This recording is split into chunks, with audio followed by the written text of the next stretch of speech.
I'm not your everyday around the way. Don't go bar hopping, chilling on a block with your cell phone fighting. Never that, cause I'm not that kind of girl. Not that kind of girl. You don't get me rinsing me with your jewelry, your designer clothes, or the games that you gotta play. Think you need to know? I got my own. Don't need you for your dough. Baby, we can flow. Let me know. Make you smile. Okay, well, drag is a non-contact sport. Please, no touching. No touching. Hi, everyone. Welcome to Still Diverted. Yes, thank you for being here. I'm Kenya Miracle. I'm Malcolm the Moonchild, and this is Still Diverted. Thank you for turning on our little raggedy show. Why are you laughing? Malcolm the Moonchild. The Moonchild, yes. You know, exactly. The Moonchild. The Moonchild. As I was on the Googler last week, and sometimes I often, when I'm doing my final pass of this show, to cut out nothing, because nothing ever gets cut out. But I was thinking about cutting stuff out this time around, because just Today? to get back into because it's been busy, but I'm thinking about just having the audios in between. Why are you making that face? Because I don't why are we doing extra work? Exactly. We come from the world, first of all, I come from the world of theater, okay? When you're done, you're done. I know. Curtain rise, you do your monologue and your speeches and your words and your things and your scenes. They drop the curtain and you go home. There's no pickups, there's no reshoots. That's why I love live TV. Same. And that's why we do this podcast like a live show. Because when I'm done, I'm done. I'm not going back to cut nothing out. You shouldn't have said it. Okay, shouldn't have said it. No, anyway. I'm not cutting stuff out. More like let's have an audio in between the breaks. Like that. Oh, yeah, but that's, to me, those are easy edits. Right. Anyway, all right, maybe we should stop producing the show. This should have been a pre-show meeting. Anyway, what up, y'all? Welcome to Still Diverted, a weekly check-in from your Brooklyn besties. Hi. So, for those that, well, first, let's apologize. To whom? To whom? Yes, I would have said, to who? To all of those that enjoy watching our show more than listening to our show. Oh, we've been a little raggedy on the YouTube. Have people been reaching out to you? No, because people are respectful. Oh, okay. I think people are like, oh, they got a lot going on. Let's not do too much. But yeah, we are sitting next to each other today in true old school Still Diverted fashion. Yes, so yeah. So much fun. And I feel like to keep it funky, we switched sides from how we normally used to sit way back in the 1800s. No, he was just late. We'll see. So I was like, I'm going to sit here. Okay, well, listen, one side of my beard gets lined up better than the other, or the hair grows better. I forget which side it is, but when I go home and watch this, I feel like I want to, I can't see it here. When I'm looking at your face right here, I want to pat you down. Yeah. Pat me down. Like on the, underneath your eyes. Yeah. Okay. All right, Should I start saying what I want to change on your face? Yeah, absolutely. Yo, so tell me why. Okay, let's get into what's good, guys. So yesterday, Malcolm celebrated his successful debut with Lennox Letters, and shout out to Simone. Yes. They did a boomerang conversation, talk, chat, tea. Boomerang and beverages. And it was really nice. I had an amazing time. But as we're talking, this one brother starts having a conversation about like his looks and how he feels about his looks. And he asked us a question. So I told him, I did not know Malcolm, this was going here. It was like, I did not know this was going here. I don't know why he asked you anything. He don't got no business asking you any questions. I don't like when people don't know you and then be trying to talk to you like they know you. And I mean that in all disrespect to you, not the other person. Because the other person will be like, oh, girl, you so cool. I love your personality. Tell me the 100% truth. And I'm like, why would y'all ask her to tell you the truth? Because guess what she's going to tell you? The truth. And she's going to relish in it. She's going to actually really, really enjoy. And it's going to feel like a laundry list almost. It's going to feel like you've been waiting to give someone advice or something they didn't even ask for. So when you just said that about your face, and I was like, oh yes, please tell me, because I want to know. Tell me what I need to do. But I'm here for all the honesty, please. We're very critical of ourselves. Yes, trying to be less. You're not helping. No. Thank you, though. But yes, no, shout out to everybody that came out to Boomerang and Beverages, Lennox Letters Out Loud. Thank you for all the support. It was thank you. Yeah, Rick, I can't get no applause. Damn. You see what happened? Rick is brand new. Rick been out on the island all week, and he forgot how we do here in the city. No, thank you for joining us, Rick. You could be anywhere else, but you're here with us, so we appreciate you. But yeah, so it was a good time. Yeah. It was a nice, intimate gathering.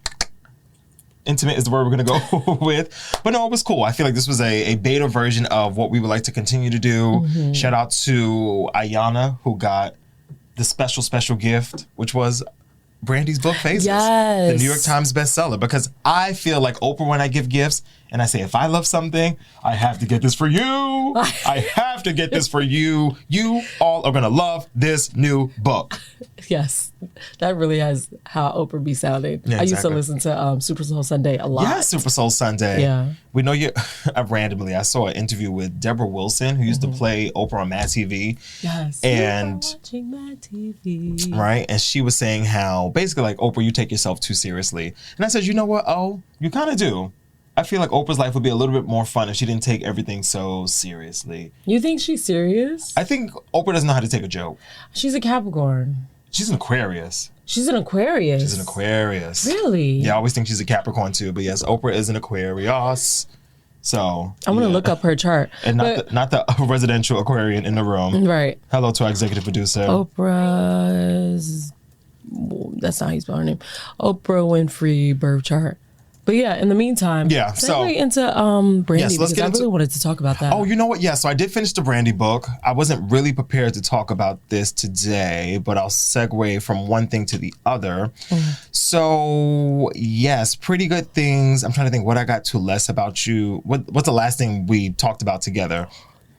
I'll just jump around in the notes that I have. So in the Starlight chapter, she talks about her relationship with Robert Smith, who was actually Darkchild's cousin, which I forget that the family I forget that the family web is so messy, because it's like, well, Brandy, you probably really shouldn't have been sleeping with your favorite producer's cousin. I know this is not Darkchild's cousin. Oh yes, no.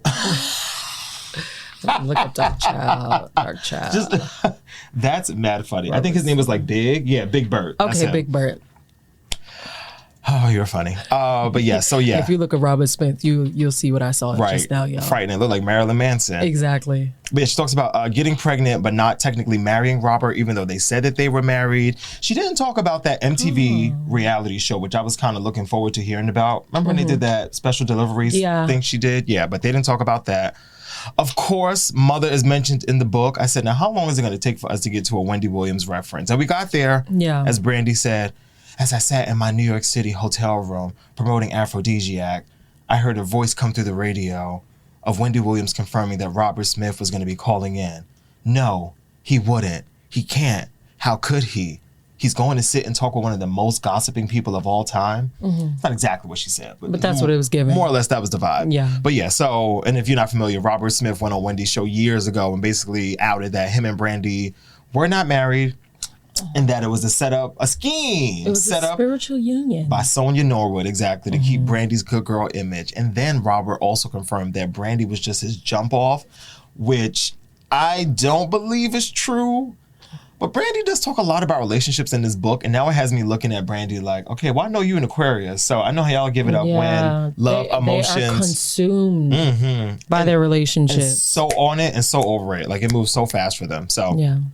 In any event, they also talk about Darkchild in the Eclipse chapter, which is where their relationship truly fell apart. The final clash, which I'm sure most of you have heard about by now, but they really fell out because they were beefing about basically more or less what the album was going to sound like. Brandy was kind of annoyed that Darkchild was giving the better tracks to other artists, you know, your Tonys, your J-Lo, so on and so forth. Yeah. And Darkchild, allegedly, according to Brandy, said to her, basically, you keep worrying about these little things, and I'll go with Beyonce and sell 5 million records. Now, of course, Brandy didn't like that. Of course she didn't. Brandy, I don't think still likes that. And at that point, she was already in her Bugaboo era. Beyonce? Oh, this is past Bugaboo. Oh, okay. This is probably like, at this point, because I'm thinking this is full, this is... Like Dangerously in Love? This is Full Moon, maybe. Yeah. Yeah, so this is like 2002, 3. Yeah, somewhere in there. But the best part my favorite part was when she talked about working with Kanye West. Now, I wasn't really prepared for this. So, this is my shit. The more they talk about right. love. Not really Brandy's. So when Kanye worked on Aphrodisiac, and basically the story goes that Brandy wanted a different producer to be working on the album. I think it might have been Darkchild, honestly. Mm-hmm. Atlantic was like, we're not going to do that. We're going to bring Kanye in. Kanye is going to produce this album for you. He's a good producer. Right, but Kanye's still very new at the time because I don't even think Jesus Walks has dropped at this point yet. Mm-hmm. But the label... the label was courting Ye, and they promised Kanye 2 placements on Aphrodisiac, one being the lead single, Talk About Our Love, yes, and allowing him to create the video treatment for the video along with 2 additional tracks. So, or along with those 2 tracks. So he does those 2 tracks. Apparently, the way that the vocals were mixed on one track, Brandy was not a fan of. And they did a second version, and the way that those were mixed, Kanye was not really a fan of. And the second version was the one that got submitted for the album. And Brandy Kanye's version. Right. The one that Kanye was like, we're going to go with this. And Brandy was like, but I would rather not have this be the version that's out. Yeah. And mind you, she pulls up on him at a studio session to really, well, dag, Ashton. What happened, baby? So why are you moving so much? Because I have to grab my folder. I know. So let me see how you grab your folder. I have to move the chair. Take the folder on my back and put it back here. Baby, next time just get up and do it, okay? You making a lot of noise. I need you to treat this like a library. Exactly. We're the only ones that could be loud in here. You finish your homework, take a nap. Put your head down like that, brother. Or ask Mr. Rick what he needs done. God. Matter of fact, go outside. Go outside and wait for us. You have a Swiffer? Exit. Go outside and wait for us by the exit. No. Do it too damn much. Relax, baby. Right. So anyway, she pulls up to the studio. She's like, yay, I'm not fucking with this. Can we please go to a different version? He's like, basically, no, we cannot because I already turned in the album. And his response to her was, you'll be all right. Oh. Which got me hot. And I was hot for Brandy. I'm still hot for Brandy because what the fuck you mean we'll be all right? Yeah, so anyway, it was a really good book. It was really good. I'm happy I finished it. She talks about the car accident, which I almost forgot about because, you know, I just don't think about the car accident often. She killed them. She also talks about Whitney Houston and the night of the Grammy party, which Monica and Brandy were both there for. Why don't you want to address that? In the Twilight chapter, because she killed them is so unnecessary. It was a car accident, and it was an accident. It was just an accident. I think that it was an accident. But the problem with it was that she didn't get penalized for it. Like, what exactly was the problem with the situation? I don't think there was any problem. I think the internet does what the internet does. Yeah. But this is around an era where the internet is still fairly new, so I think the internet was doing the most. On some there was no charges. Shit. Yeah, it was it was an accident. Right. Yeah. Okay. So anyway, shout out to Brandy. Congrats on your New York Times bestseller. I'm sad I finished the book. I'll have to start it again because it was so great. I feel like when we were mentioning last night about giving out the gifts, I'm talking about giving out the gifts like I was giving out gifts. I was not giving out gifts at all. For Lennox Letter, when they had gave the woman the Brandy book, it was just like, girl, I hope you read it. Because it seemed like a really good book. That's what you said? Yes. Yeah. No, yeah, it really was. If she don't want it, I'll take it. Right. No, honestly. And we did it as a raffle. Yeah. Just to keep it fair, but I was also like, I want somebody I know to get this book. Yes. But whoever's supposed to get it was supposed to get it. That part. Ashe. Okay. Let's move on. Keep on moving, don't stop, no. So you've been watching the Shannon Sharp show, which sounds disappointing to me. Okay, so the tea is that this brother named Michael Beasley, you guys might have heard of him if you're into basketball. If you're not into basketball, baby, I got you. So this brother, I was taken aback by a clip. You know when you see a clip and it gets you like all excited?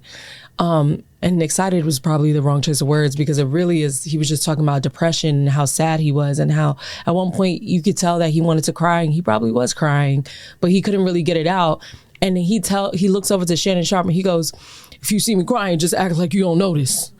You know what I mean? I'm just like, oh, this baby's going through it. Yeah. And so I was like, I want to watch the whole episode. So it's like, oh, this gauges my interest. So, like okay. A man avoiding his emotions. Let's tap it. Let's look at it. Like, I need to see this. No, that as okay. So Michael Beasley. Okay, yeah, I was actually about to read that. It's really, and I looked up his birth chart His too. overview. Yes, Michael Paul Beasley Jr. Come on, Junior. Is an American former professional basketball player who played 11 seasons in the NBA for 7 teams, most notably the Miami Heat. He played college basketball for Kansas State University. Shout out to KSU. Yeah. I don't know what that is.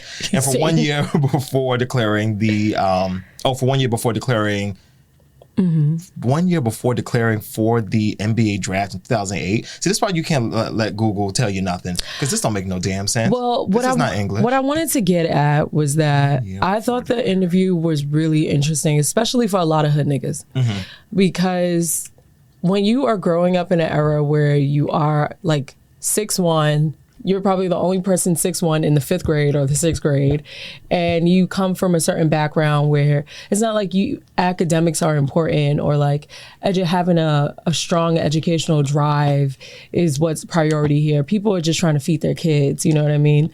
And so to hear him talk, I could tell like a lot of his emotions were necessarily mixed, but were probably misunderstood throughout his entire career. And I could see people watching this video too and be like, nigga, what you talking about? And believe me, there were a couple of parts where I'm like, okay, this sounds a little sexist, or this sounds a little misogynistic, or this brother got to stop saying females. There's just too many goddamn females. But exactly. But there was one part where Shannon Sharpe, because Shannon Sharpe always tries to turn his Oprah hat on, which to some degree I have to appreciate, and other degrees it'd be like, why you fishing, baby? Why are we here? Why are you fishing? But he did say to him, he was like, so, the little boy in you, like, how would that person be able to be nurtured? Like, what do people need to do to nurture that part of you so you are able to just cry the way you want to cry and not have to like hide your tears, essentially? And he's just like, just listening to me. Stop telling me what I mean. Stop telling me who you think I am, or, what you think I mean. And I find that when you are talking to people, especially from a lot communities where they say they're quote unquote voiceless, it's like, no, a lot of us, we're not voiceless. We absolutely do have a voice, but you're constantly trying to misconstrue what we're saying, or you're trying to fix what we're saying. Like, let people have their own dialogue. Let people say how they feel, and those who get it truly get it. But if you don't, it's okay to Google it on your own time. But what you're not going to sit here and try to do is dissect and open up and figure out different ways to figure out what he meant. No, he's saying exactly what he means. And for it seems like majority of his life, he spent being looked at as an adult because he was a 6'1" child, or, he was a 5'11" child. And it even goes down to like an 11-year-old being in classes with 13-year-olds. Like, even for my son, like Ashton's 11, but Ashton's 12, but the idea of him being in class with a 14-year-olds, I mean, I'd be like, God damn, like, these kids is grown, but he was constantly looked at as like, oh, he's like an adult, you know? Anyway, so that would like really gauge my interest, and I find that what they was talking about though. They were talking about his life essentially, and like what it made. Well, Shannon started to start off with his father figures, like who was in your life, your grandfather, your father, but both of them were incarcerated. So his mom took care of him, and it wasn't until he was 25 he found out that his dad was trying to be there for them. It was points where his dad would just come up and give his mom like $4,000, and his mom would take like $3,800 of it, but wouldn't let him see the kids. Like, it was those kind of predicaments. And he stopped talking to his mom and majority of his family for like 3 years, and then his mom died a year later. So it's a lot of like mixed emotions, and you could still see how he's like working through them, but also like reverting back to, what he has been taught as a child. Like, so it was just eye-opening for me in that sense, like, because I know even for myself, I'm always looking for like the deeper meaning, trying to figure out like the signs and like, how do we get here? How do we get here? But really, it's just like, no, he's saying exactly what it is, and sometimes you don't necessarily always have to go for the let's get to the root of it. And I feel like I probably talked about this last week, but you don't always have to get to this point where you're trying to pull different meanings out of what somebody's saying. It's like, no, baby, this is just what it is. Like, and it kind of like made me give a different perspective to brothers like him. Even though I have a lot of compassion for him, and even though he says certain things are a complete turn off, you could tell like, okay, he's 37 now. He's still dealing with this. You know what I mean? It's like, damn, you're grown as fuck. But even then, it's just like, are you really grown as fuck? You know what I mean? Yeah. He seemed like just like a big ass kid who never really got to be a kid because he was like the quiet boy, but people always judged him for that. And it gave like the Kanye of basketball a little bit. You know what I mean? Minus like Trump and, you know. Actually, I don't know a lot about the brother's political beliefs now that I Trump might be in there. You know, you actually don't know what he believes in. But I do know that... Almost like rambunctious soul. Yes. Yeah. Yes. But in a more... Like, nigga, so what's up? Like, you really... Because Kanye, I don't feel like he's like that for real. No. Like, Kanye never gave, like... So what you trying to do? Hands like and feet. Run up, yeah. Yeah, right, exactly. Not hands and feet. But I feel like for this brother right here, it was even points when he was talking to Shannon. He was like, "Cause you dark skinned niggas always think that us light skinned niggas. Like I'm sick and tired of this." You watched this whole interview? I did. Okay. I was engaged. I really was. Okay. And it could be like from stuff that I'm currently going through that made me be like try to turn on my like, why is this happening? Yeah. Let me not say you'll never get to it. Because somebody should hopefully be getting to the root of it. A child. But I wouldn't be wasting your time with that. No. Not at all. Yeah. Not at all. Yeah. But I thought the clip was interesting and I ended up just like watching the whole thing. But yeah. Shout out to the club. And it also, even for us, I was like, oh, look at their logos at the bottom. Like, oh, this is a very interesting placement that they have. Like, it looks really clear and transparent. I'll show you you later. But yeah, shout out to the club. Yes, I will say, transparently and admittedly, that was both words coming out together. We were on the Transverse yesterday in Central Park. Shout out to the Transverse. But it's weird sitting next to you. It's weird. Now? A little weird, yeah. No, it is. Because weird. I feel like I would like to think, even saying this out loud, like we'll usually be like flipping papers or like, but I'm like, oh, I actually don't know what to do because I'm like trying to stay on the mic. Yeah. Usually we don't have a mic. Oh, that was the other thing. Yeah. Yeah. Okay. Interesting. Because we usually just be like flipping through papers and be like talking to camera. Just talking straight. Yeah. But yeah, now I feel like I have to have control so my voice is not. You need to be keeping your dome. Yeah. Your oral dome. Shout out to the oral domers out there. I know that's right. Okay. Speaking of great oral and vocals and mouth words, singing, Kehlani. Oh, yes. Happy birthday to Kehlani. Taurus season is upon us. Wait, okay, so please tell me the tea because I never knew you to be a Kehlani girl. Well, on this week's edition of Still Spinning, so I'm actually not a huge Kehlani fan. I feel like I've been on the sidelines for a lot of Kehlani's life. Yeah. Or like her career. Mm-hmm. And she was on Elvis Duran the other day. And I don't really listen to Elvis's show like that. But they just celebrated their 30th anniversary. And I was like, wow, shout out to y'all. 30 years. That's what's up. But she happened to be a guest on that episode. So I just happened to catch her. But yeah, so I am not a huge Kehlani fan, but I also am a big Folded fan. And I feel like I've never... Folded. I heard Folded for the first time today in headphones, listening to the album. It's one of those songs you just hear in passing. If you like Brandy, you're definitely going to like Folded. Brandy's on the album. Look at that. Okay. Yes, Brandy's actually the track right after Folded. But yeah, new self-titled album came out today. It's 17 tracks. It's about an hour long. It features from Lil Wayne, Brandy, Missy Elliott, Usher. And I got about halfway through the album.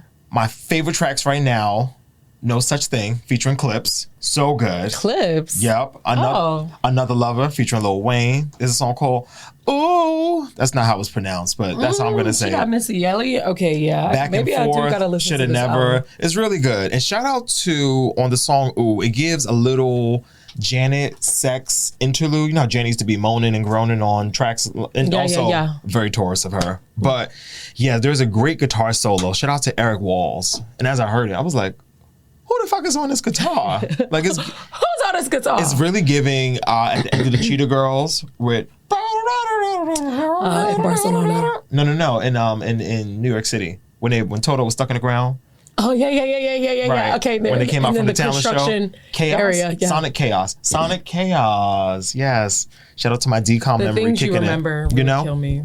I had the album. I still have the Judah Girls album. Okay, yeah, I'm gonna tap into this Kehlani album because I really do like her. Yeah, no, it was really good. So, and you know, I'm not even a new music girly like that. Like, I like to sit in my 1999, 2012 bag, but I really enjoyed it. And I was like, yes, look at me being down with the kids. I'm listening to new music on a Friday. Come on, still spinning. Yes. So shout out to Kehlani. If you have not gotten to the album, I suggest it. And shout out to I Need You, the Brandy song, which was a very, very good. But a good R&B album. Yes, I'm feeling it. I'm feeling it. Feeling it. What are you feeling in your core? What in the hell? Tell us some more. Yes. All right. That's not the proper theme song. We'll wait for the proper theme song. What's the proper theme song? What have you done for your health this week? Tell me. Tell me. Because honestly, you didn't change the damn intro. I didn't realize what you was going into. It wasn't until you after you finished talking, I was like, oh, she just said what in the health. Well, my what in the health in this week is engaging that core. Engaging your core, as I've been doing on, straighten out your back. You should be able to keep a pencil in between your back, what's it called? Shoulder blade. Yeah. When you got to pull it together. And hold it in tight. And if it feels like you're walking around like Respucia, perfect. You feel a little Bevy Smith top heavy? Yes. Perfect. Yes. But yeah, so I've had a very busy week. I'm so tired. I really cannot wait to go home and get into bed. I'm exhausted. But with that said, this has not been a super gym heavy week. So I've been trying to engage, be active while not being active. Yeah. And New York City really is a gym if you really let it be. It is. So walking around here, absolutely. As I've been walking around, I've just been like, yes, let me engage that core. Core Kim Parker voice. But yeah, engage your core. You walking from the car to the groceries with your bags. Engage that core. You walking up the steps in the train station. Engage that core. So you in the C-Town and you push it in the car. Engage that core. Come on, get into the core. And do not avoid incline in your lives. If there's a hill by your house and you're like, well, we're not going to walk up that block because that's the block with the hill. Walk up the block with the hill. And what? Engage that core. There you go. That's right. Your car run out of gas? No, I'm done. It's so fucking stupid. But yeah, just little things to just keep the body moving and grooving. Everything don't have to be 25,000 push-ups, 1,700 squats. Sometimes it's just you walk into work, get your fast walk on, and engage that core, girls. So that's my what in the health this week. Oh, well, I'm going to be engaging that core more often than not because I just signed up for the gym today. Yay! Round of applause. Yeah. Baby, make that ass clap. I wish it was stemming for something like body positivity, but really I'm just at this point where I'm like, when your ass feels like a fucking wagon? Like your your hips. Yeah. You ever seen that SpongeBob episode? Come on, stand up. Let me see. No.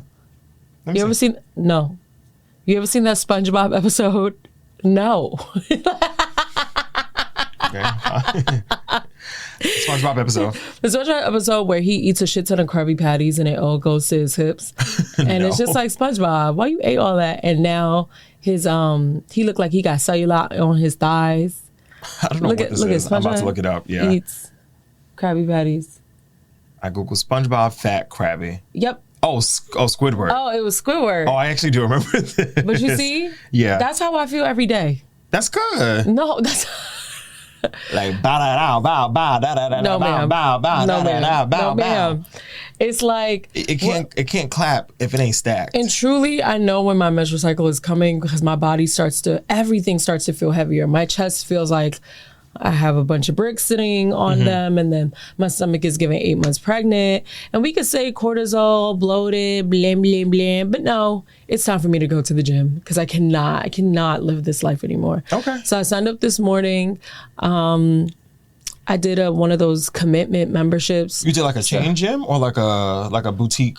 It's like a private gym. Okay. Yeah, I think they have 2 of them actually in Brooklyn, but it's one that I told myself I was actually going to sign up for back in December, and I just never got to it. And now April is here. I'm feeling the feels, and it literally is getting hotter outside. And not even in the sense of it's hotter outside, I want to wear my 2-piece, but more so it's hot outside and I cannot take the titty sweat. Like, why are my titties sweating? Yeah. When were they ever this big? You know what I mean? It's like when people tell me they shave things. Have your titties gotten larger? Yes. Okay. Yes. And it's funny because I was on the phone with Nadia about it, and she's like, I was like, girl, no, seriously, look. And so I'm like taking off my clothes in the bathroom. She's like, okay, wow, girl. And yeah, no, you never had a stomach before. She gonna go, she said, no, your titties got big too. Cause I got this picture of you, hold on. And she gonna send me a picture. A naked picture? Yes. She was like, you see this picture? You look, I mean, granted, she was like, it was 10 years ago, but I remember this. Okay, well, no, that's not fair now. It's not. We're not going to go back to 10 years ago. No, we're not. I'm very much okay with my woman body. Yeah. But I do also understand like the feelings that I'm getting. So And your body's preparing to have more kids. yeah, I don't mind staying the same weight, but we definitely gonna have to do some sort of body recomp, just getting things back in proportionate places, because it's literally, it feels like it's weighing me down, which is so ridiculous because like it's your body, it's your weight, but I don't know, maybe, I know I'm not the only one. I know for a fact that I'm not the only one. Yeah. Are your not the titty sweating. No. Okay. You laugh. What? But no, they're not. It was one of these days, one of these hot ass days, and I was like, what is happening under my chest? I think it was yesterday. Was it yesterday? It was yesterday. Probably, child. But yeah, no, I was like, I cannot live this life. So yeah, that's me for What in the Health. Fabulous. Thank you. This is your weekly reminder to do something for your health this week. Yeah, babies. Either sign up or put down. It's up to you. And the go choice on. is yours. Go on the what? The choice is yours. Yes. On the Parkway we go. On the Parkway. So I want to give a follow-up to a story we did last week about this this gentleman that was basically jumped by the police in Gowanus, Brooklyn. Mm-hmm. We have an article here from Gothamist.com. Shout out to Ben Ferrehard, or however you say your last name, Ben. But we're going to completely rip this straight from the headlines. So Mayor Zohran Mamdani said the team of police officers responsible for beating a man inside a Brooklyn liquor store last week has been disbanded, and announced a 90-day top-to-bottom review of the NYPD narcotics section. So Mamdani announced the steps at a press conference where he made an unrelated child care announcement Tuesday, saying that videos of the police beating by two police officers, I need to go to bed. Same. In the store across from the Gowanus houses were deeply disturbing. An NYPD spokesperson said officers mistook the man they arrested for someone they suspected of taking part in an undercover drug dealing investigation. In the nearly 8-minute video taken by a liquor store customer shows the police officers wrestling and punching the man repeatedly in the face and body. Bystanders can be heard yelling at the officer to stop, and blood can be seen on the ground. An NYPD spokesperson said the disbanding of the team was done at Police Commissioner Jessica Tisch's direction, and noted the officers involved in the beating were put on modified duty the same day the video circulated. Mamdani went on to say the review of the narcotics section will be comprehensive and will focus on training, equipment, and operational practices. He goes on to say this includes stricter oversight of body-worn camera requirements during arrest, and the entire team that was a part of the operation has been disbanded. So the captain that led the team of officers who worked in this region says that they have been reassigned. And the NYPD spokesperson said the chief of department will lead a 90-day review as part of the process. Commanding officers assigned to narcotics will have to show all aspects of enforcement are being handled properly, including how officers handle money used in operations and how they interact with confidential informants. So in addition to that, a team in the department's legal bureau will audit narcotic units to ensure they're complying with department policy. So yeah, there's a review, but I haven't heard of anybody being fired. There's still no charges being pressed. I don't know if this gentleman is just waiting to really build his case to really come in and grab the bag, but I can't stand when they say things like, oh, we're holding an investigation, or like, be like, bro, what do you need to investigate? Because it's all on video. It's all on video. And it's 8 minutes long. All you have to do is literally write down what you saw. Yeah. And then ask a couple of questions on how we got here. So why did you punch this man in the face 17 times and take it to a judge and be like, hey, what do you, discernment, sister, what you want to do about this? Yeah. So, yeah, I mean, obviously, I'm sure Mayor Mamdani, like, he has to come in and give his part of or his thoughts, but the reality is like, baby, this has been happening before you even came into office. Right. So it's just like, it's more so like, how can we get these investigations to be faster? How can we stop playing with people's time and saying shit like this, knowing damn well we all saw the same thing? You know what I mean? Yeah. Anyway, babies, I feel like... Just a little update. Yeah, It always feels weird dropping like really bad stories. And then being like, moving on. I'm moving... Let's talk about Cardi B. So I feel like it is our... No, I actually appreciate like the running of, oh, this is what we talked about last week, and bringing this back up to remind you like where we are right now. No, I love a good status update. Come on, status update. Same. But leaning into bitch, you gotta go.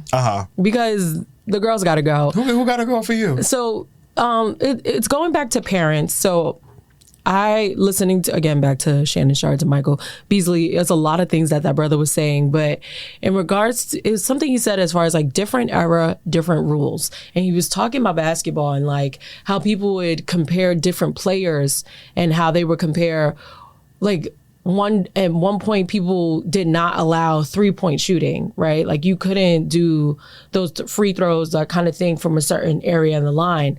So now it's just like people can do that as many times as they want to on the court. And so you will look back and be like, oh, this person only did this many shots. And it was like, well, back in their day, they couldn't do those shots at all. It doesn't mean they couldn't do them. You know what I mean? And my brain automatically thought about parenting and how people get into parenting and they're like, well, back in my day, we didn't have this. We didn't have access to this. And it's just like, baby, different era, different time, different era, different rules. Like those things that you could do as a child, you cannot do now. Like our children cannot do now. So a lot of parents compare their childhood to their children's childhood and forget the world is not the same anymore.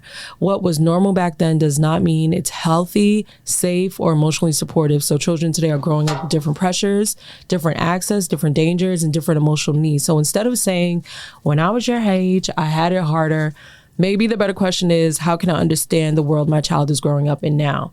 And I mean, I know for me, like the things that I've heard was like... I think about my grandmother talking about like relationships and being like, oh no, the men are just like that because, you know, exactly. The men are just like that because they have like different proclivities, like referring to like blue balls and shit like that. And it'll be like, mama, no, that does not fly in 2021. Right. Like that is not a thing, sis. But again, different era, different rules. Or I've heard people constantly talking about social media. That's like the number one topic in regards to kids getting access to information. Oh, back in my day, we didn't have cell phones. We didn't have this. Okay, well, now we do, baby girl. Yeah. What are we going to do about it now for the babies? You know what I mean? How are we going to still get them outside and learn to balance, like, using AI and also using...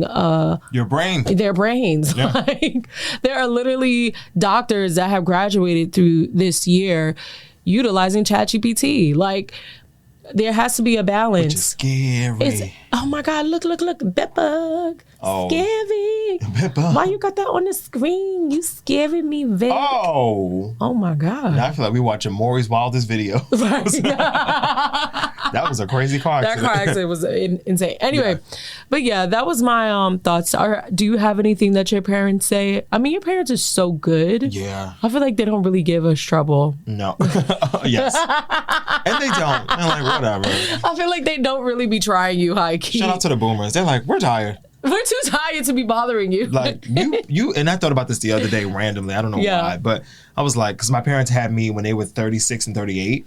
And I was like, yo, the fact that if I was in their timeline, I would not even have, I mean, I don't have kids. Yeah. But like, if I was them, I would not have had kids. Well, they still had Andre, but you get my point. Yes, it's like the fact that, yes, time is moving so weirdly where it's like, damn, you was almost 40 years old before you had your second kid. Like, but you know what? I think whole life that was lived. The beauty of being an older parent is having an appreciation for time. And not wasting your time. And simplicities. Yes, simplicities are so important. And a lot of gratitude for life, because 40 years is a long fucking time. Yeah. And then to grow a child and be like, okay, now I'm watching you grow in your world. It's much easier to see the bigger picture. But when you're having kids in your 20s or your early 30s or even your teens, like, no, it's because you're still growing up. Yeah. So you're not even recognizing it the way somebody 40 plus, or at least I like to think somebody 40 plus would be having like a hold on to life or appreciation for life. My homegirl was just telling me how, and she had her son when she was 30, like 37, 38 too. And she was telling me that she was like, oh, he's just sad in school because he doesn't have any friends, but there's no reason for him to be upset. Look at us. We live in a luxury apartment. Like, this is practically near a penthouse. Like, we can see the water from where we are. And it's just like, yeah, Ma, he doesn't give a shit about that. Kids don't care about that. He's in 6th grade. He like, actually could give 0 fucks about that. Exactly. Like, okay. But you know, it's the appreciation, like, because she's older, and like, I'm get like her wanting to open his mind to seeing things in the way that she sees things. Yeah. But yeah, no, definitely, again, different era, different rules. So yeah, if you're a parent listening, or an auntie listening, or an uncle listening, godmother, godbrother, godfather, so on and so forth. Hey, that's me. Yeah, just know that just be more gracious towards the kids, because you got to remind, like, you used to be a kid too, like, and it's a completely different era and a different world that they're growing up in, and they don't have any support for real, because I feel like children really are oppressed in general. And it's like, as soon as they hit 18 or 21, they are assumed to be adults. And that is so fucked up, because that is not the case at all. Sometimes I see 24-year-olds and I'm like, babe, you're still a babe. Yeah. Like, it's so crazy. Like, I just became an adult yesterday. Sometimes 34-year-olds. That's All why right I'm like now. going to the club now. That's I'm like, y'all still fighting at the club? right. You about to qualify for AARP. Like, why are you fighting at the club? Different times, babies. Different times. Different times, for sure. Okay, so the R211 subway cars. Please Yes. tell me what this is about. So my bitch you got to go for this week are the new R211 subway cars. So I don't know if you all have been on these, but they come into the station looking like a fucking transformer. They got these bright lights. They look very machinery, right? Mm-hmm. Now, these trains feature wider doors, better lighting, Pew pew. better signage, right? You know what they don't have? Longer benches. On all Or these new seats. trains, they have reduced the seating, and it is pissing me Wait, off. so did they just come out with this train? I mean, like a couple of months ago. Because I literally just took this train, Yeah. and I was like, is this a new train? I haven't been on the train in so long. Like, Yeah. like I've been taking the 4 more often to get to the studio, but when I took the A train This is the A train. to the Blue Note, This is the B train. Yep. and This I is was like, wow, but Yeah. why don't they have any seats over here? There's no seats in the corner. Yeah. And then they think they slick. Okay. My favorite train car in New York City is, well, truly used to be the Redbirds, because those were kind of iconic, but I miss those. But it is I call it the 323. You know, the orange and yellow seats, where it's the 3-seater. You got the 2 window seats in the middle, and then the other side has the 3 seats. To me, that is the best version of the MTA train. Yeah. The long bench on the 1 train, I don't like. The long bench on the 2 train, I don't like. But if y'all are going to be making these new trains, don't rob my seating. Because on an old bench, you used to be able to get at least 8 butts. You would get 4 on one side of the pole, 4 on the other side. You were guaranteed 8 people sitting. Yeah. Now these new seats, I don't get a seat. I don't get a seat. Yeah, And Harlem is far from my house. And now I'm standing in the hallway because some jackass at the MTA wanted to reduce the amount of ass space on the seats. Yeah. And it's also like, y'all, they're already not individual seats. It's already one long bench, so people don't really know space. People don't know boundary. People see a little sliver of blue and think, I can sit here. I can, and you can. You can. You can't sit here. There's no space. Excuse me, Michelle. But- Excuse me. Hello. Thank you. But because somebody had the bright idea to eliminate all the seats, and now everybody just shares this one long bench, Yeah. now there's no separation. There's no your seat, my seat. It's all one seat. I'm not into it. And it really has made me change my commute, because now I'm like, well, I'm not taking the B train So what train anymore. what train are you taking now? I'm not telling people they're going to look for me. I'm not telling. But it's not the B train.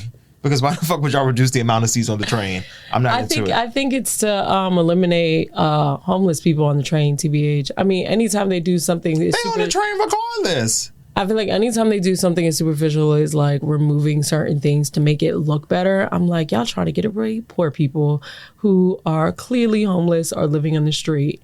Because who else was it for? Their claim is to have more people standing. They want more people standing in the train car. That sounds insane. This is not China. Get the fuck out of here. Bitch, you gotta go. We getting there though. Right. No.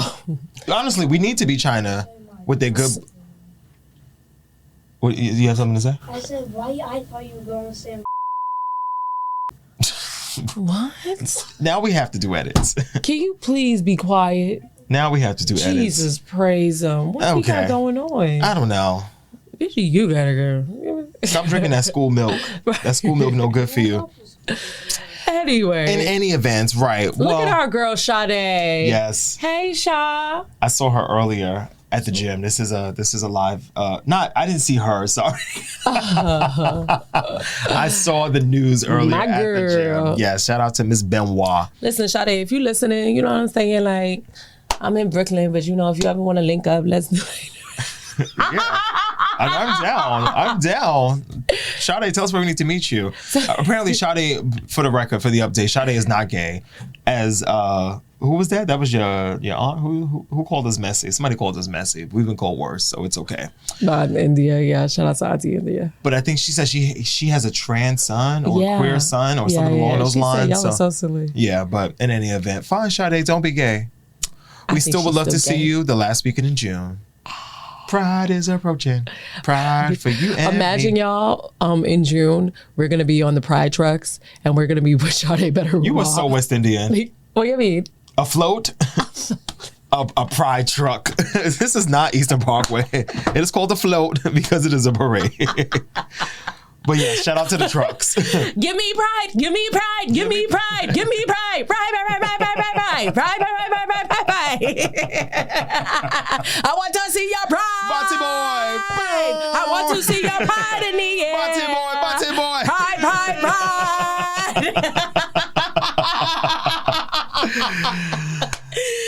You have a problem. Okay. Slay It Sis, y'all. Yes, let's get into Slay It Sis. So my Slay It Sis for this week is K. Michelle. Shout out to K. Michelle. She's on the new season of the Real Housewives of Atlanta. You gotta act like. That's Jennifer Hudson.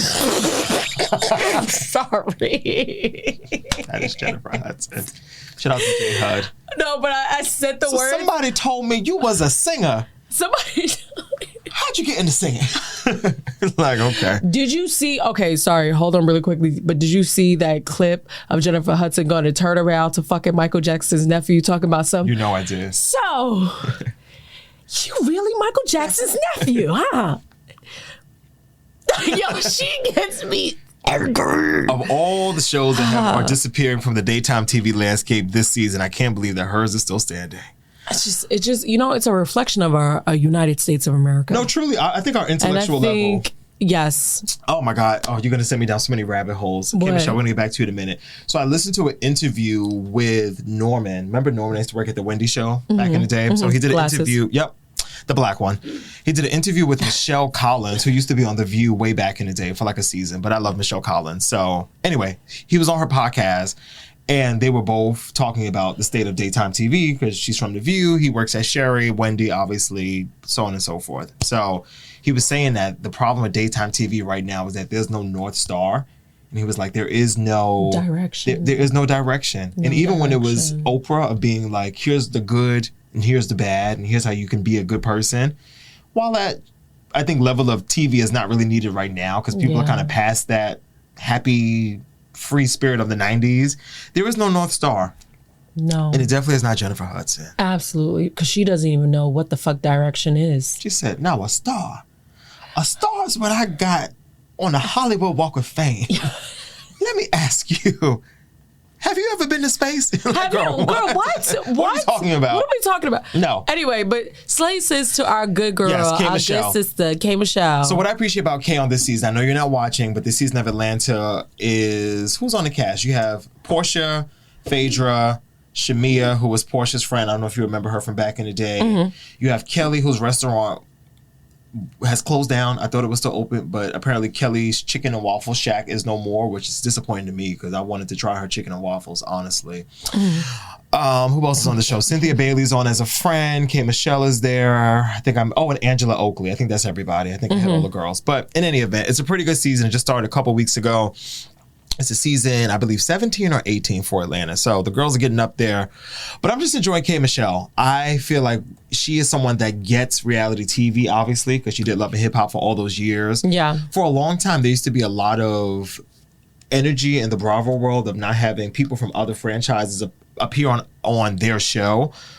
Most notoriously, Tammy Roman, who was advocating hard to get a peach. And I think Tammy got paid dust because they were like, oh, you were on Basketball Wives. Like, we're not going to. Oh. Right. So now for it's all come full circle and Bravo to be dipping in the VH1 bag with K. Michelle is quite interesting. But she just gets it. She knows funny TV. Her reactions have been good. Because she's a Taurus. Kay is not a Taurus. I think Kay might be a Pisces. You think so?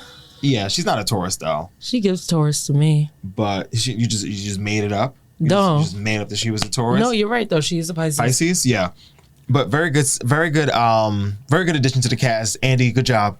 Good job. I was just talking shit a couple weeks ago. Like, it might be time to let these shows go. But I'm feeling K. Michelle on a new season. Oh, and Pinky. That's where I forgot. Pinky from the Slutty Vegan, the burger place. Ah, okay. Yeah, she's also on this season. Wow. But K. Michelle was on Jason Lee's podcast, and she told this whole story about how she was dating some NBA coach. Damn, I forgot his name. She's dating it was a former NBA coach. And when they came in to meet with production, they basically were talking to the guy like, oh, so, tell us about you and Kay's relationship. And he only wanted to talk about his coaching in the NBA. And they were like, that's great, but let's talk about you and Kay. Yeah, they're like, this is not Basketball Wives. Like, we only care about the housewife, and then maybe we care about the husband if he's in the same room at the time that we're filming. So she tells this whole story about how she was with this man and it wasn't really working out, but she had been dating this dentist for the last 10 years, and she basically broke up with the dentist because he wasn't proposing to her, but he wasn't proposing because she made it very clear she didn't want to get married. And it's like, okay, you can't have your cake and eat it too.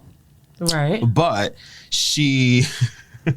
No, Ashton is like pop-ups today. Yeah, I need an ad blocker. True. Because I don't know what's going on, but it's very...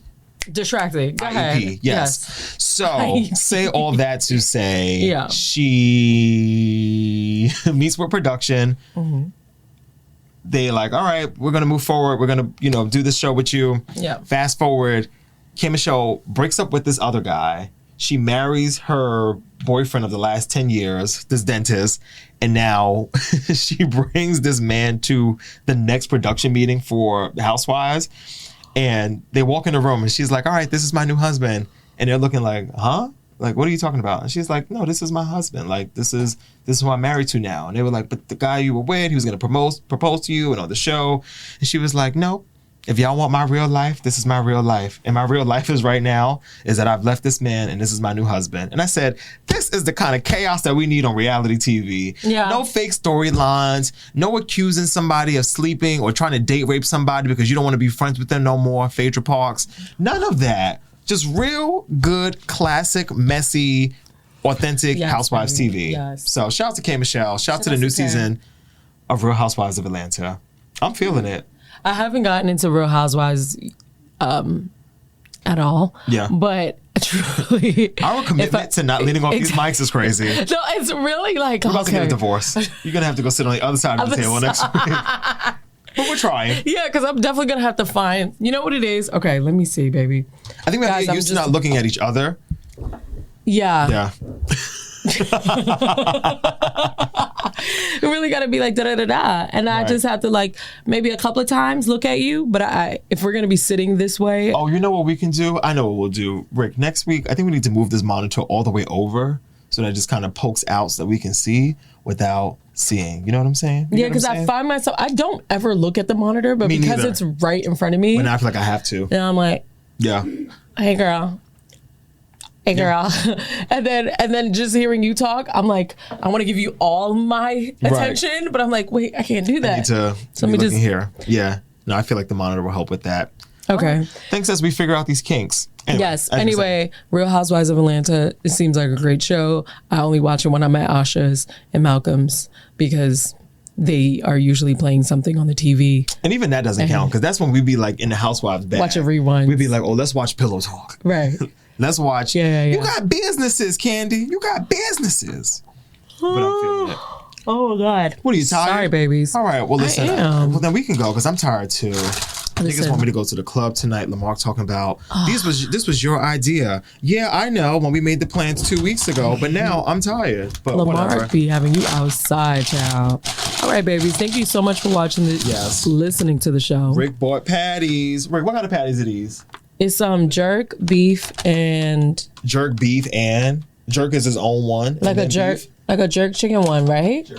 Jerk chicken, Philly cheesesteak. Jerk chicken I wanna Philly see the Philly cheesesteak. cheesesteak. Busting open. Go. All right, well, just take half because I don't know which one is which. Oh, this is the Philly cheesesteak. Is it? Yeah, it has to be. This is the Philly cheesesteak. Wow. For more on this recipe, go to stilldiverted.com. Wow. Rick. Wow. Wow. You did a great job with these. Bitch, you gotta go is next. Keep it here. Thank you so much for watching, guys. Yeah. Have a beautiful day or a beautiful weekend. Tomorrow is Saturday. It's going to be raining the majority of the day. Today might be Saturday for you. But I do have a pottery class, so I hope that by the time you are listening to this, I do not have it posted as yet, but I was looking for somebody to join me in pottery because I had an extra ticket. Nonetheless, have a beautiful weekend, guys. Thanks for listening. Like I'm Kenya Miracle. I'm sorry, like at the Painted Pot? No, it's another spot that Jade actually had found. And it's so funny now that I mentioned Jade because every time I mention Jade, I think about Alex talking about, I don't know who fucking Jade is. You're always bringing up Jade. Look who texted me. He's the devil. Not the devil.